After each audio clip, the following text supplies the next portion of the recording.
नमस्कार दोस्तों। आज हम बात करेंगे डाटा एंट्री ऑपरेटर जो कि उर्मिला में कार्यरत हैं स्वास्थ्य विभाग में। तो उनको हटाने के लिए जो एक पत्र जारी किया गया है कि 26/3/2024 तक निर्गत सभी नियुक्ति पत्र निरस्त समझी जाएगी। मतलब कि यदि आप उर्मिला में काम कर रहे हैं तो 26/3/2024 जो कि मार्च में ही है, उससे पहले जितने भी उर्मिला के द्वारा नियुक्ति पत्र बांटी गई है जितने भी ऑपरेटर को, तो वो एक तरह से जो है निरस्त कर दिया जाएगा। और 27/3/2024 से नया जो कार्यादेश है नए मापदंड के अनुसार वो आपको जारी होगा। तो यहाँ पे ये लाइन जो है बहुत कन्फ्यूजन वाली बात है कि बहुत सारे लोग सोच रहे होंगे, बहुत सारे ऑपरेटर सोच रहे होंगे कि अब आगे क्या होगा। तो हम आज इसी के बारे में डिस्कस करेंगे, हर पहलू को देखेंगे कि आखिर क्या हो सकता है यहाँ पे। तो बने रहिए आप हमारे साथ। यदि चैनल पे नए हैं तो चैनल को सब्सक्राइब कर लीजिए। और हम इस पे आपको डाटा एंट्री ऑपरेटर से जुड़े जो अभी समस्या है उर्मिला इंटरनेशनल और जो राष्ट्रीय स्वास्थ्य समिति बिहार दोनों का है इसमें कि क्या होगा आने वाले समय में, तो उस पर हम लोग विस्तृत चर्चा करेंगे। तो चलिए हम लोग आज का वीडियो स्टार्ट करते हैं। नए मापदंड के अनुसार जो Urmila international services private limited के द्वारा ओएसडी कम इंचार्ज डीएमयू जो डाटा मैनेजमेंट यूनिट का है स्टेट लेवल पे राष्ट्रीय स्वास्थ्य समिति बिहार को उन्होंने पत्र लिखा है कि 26/3 को हमारी जो सेवा समाप्त हो रही है। जो भी नियुक्ति पत्र हमने पहले बांटा था उन सभी को हम निरस्त करने जा रहे हैं। तो आने वाले समय में यानी कि 27/3 से जो नया कार्यादेश है कि उसमें कार्यादेश का मापदंड यही है कि आपकी दक्षता परीक्षा ली जाएगी, हिंदी टाइपिंग, इंग्लिश टाइपिंग और एमएस ऑफिस से जुड़े जो भी दक्षता परीक्षा होगी।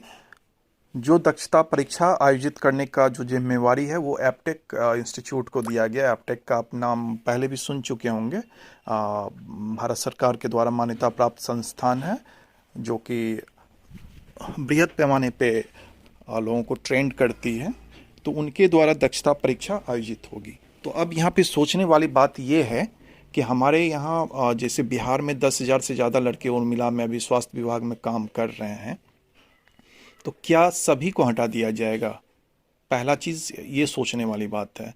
दूसरा, यदि सभी को हटा दिया जाता है, सभी की नियुक्तियां रद्द की जाती है और 27/3 से नया कार्यादेश के अनुसार लागू होता है, तो क्या ये 10,000 जो हमारे भाई लोग हैं तो ये कहाँ जाएंगे? तो देखिए, घबराने की बात बिल्कुल भी नहीं है। जैसा कि आप जान रहे हैं कि भव्या प्लेटफॉर्म लागू हो चुका है, तो भव्या का ट्रेनिंग अभी बृहद पैमाने पे अभी हमारे बिहार में चल रहा है। तो यदि भव्या का सारा कंसेप्ट बेस्ड है आप ही ऑपरेटर लोगों पे सभी बेस्ड है, तो कैसे आपको जो है एक दिन में हटा कर फिर 27/3 से जो है नए लड़कों को रखा जाएगा? तो इसलिए चिंता मुक्त हो जाइए आप लोग कि सभी को हटाया जाएगा। बस एक चीज़ पे फोकस करना है कि 27/3 से आप ही में से लगभग 99% जो हमारे भाई लोग हैं उन लोगों को उसमें लिया जाएगा नया कार्यादेश के अनुसार। अब यहाँ बात आती है कि किनको लिया जाएगा। तो देखिए, सच्चाई जो भी है वो छुप नहीं सकती है। सच्चाई यही है कि जो 5 साल से काम कर रहे हैं ऑपरेटर स्वास्थ्य विभाग में, तो उन्होंने अपनी मानसिकता को ही उस अनुसार बना दिया गया कि हमको सिर्फ पेशेंट का रजिस्ट्रेशन करना है, इससे आगे कोई काम नहीं करना है। 8 बजे आइए, 2 बजे अपना पुर्जा काट के पेशेंट रजिस्ट्रेशन करके चले जाइए। इससे आगे उन्होंने कोई भी चीज़ सीखने का ज़रूरत नहीं समझा। यदि आप आज 5 साल से थोड़ा बहुत प्रैक्टिस करते, थोड़ा बहुत अपने आप को अपडेट करते, तो आज ये जो आपके मन में एक डर समाया हुआ है कि क्या होगा उर्मिला यदि एपटेक के द्वारा दक्षता परीक्षा आयोजन किया जाएगा, हम उसमें पास होंगे या नहीं होंगे, तो सोचिए ऐसी स्थिति आती क्या? तो आपने अपने आप को अपडेट नहीं किया।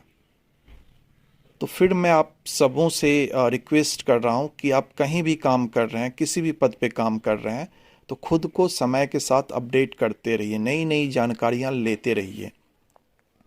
मुझे नहीं लग रहा है कि 80% जो हमारे ऑपरेटर हैं वो पुर्जिया काटना या फिर ओपीडी में पुर्जिया काटना, फिर मेडिसिन डिस्ट्रीब्यूशन के अलावा कोई भी काम किए होंगे। 20% ऐसे हैं जो सभी जितने भी प्रोग्राम आज चल रहे हैं स्वास्थ्य विभाग में, सारे में वो इन्वॉल्व हैं। वो उन्होंने अपने आप को अपडेट किया है अभी के इन्वायरमेंट के अनुसार।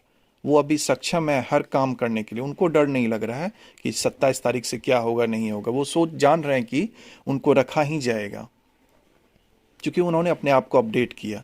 तो आप भी अपने आप को अपडेट कीजिए। वो कहते हैं ना कि मिल ही जाएगी मंजिल भटकते भटकते, गुमराह तो वो हैं जो घर से निकले ही नहीं। तो भाई जी, आप तो अपने आप को ऑपरेटर समझ लिए, और ऑपरेटर समझ लिए और बस वही ओपीडी, बस वही संजीवनी, उसी में काम करते रह गए। तो कम से कम खुद को अपडेट तो कीजिएगा, तब ना आगे कुछ पता चलेगा। तो टेंशन ख़त्म कीजिए आप अपना। और हम तो यही कहेंगे कि जो 27 तारीख से जो नया कार्यादेश होगा, जो नई मापदंड के अनुसार जो बच्चे रखे जाएंगे, उसमें बस यही है कि आपको दक्षता परीक्षा जो हिंदी टाइपिंग, इंग्लिश टाइपिंग का है, और एमएस ऑफिस से रिलेटेड कुछ बेसिक कंसेप्ट है, बस उसी से आपको पूछा जाएगा।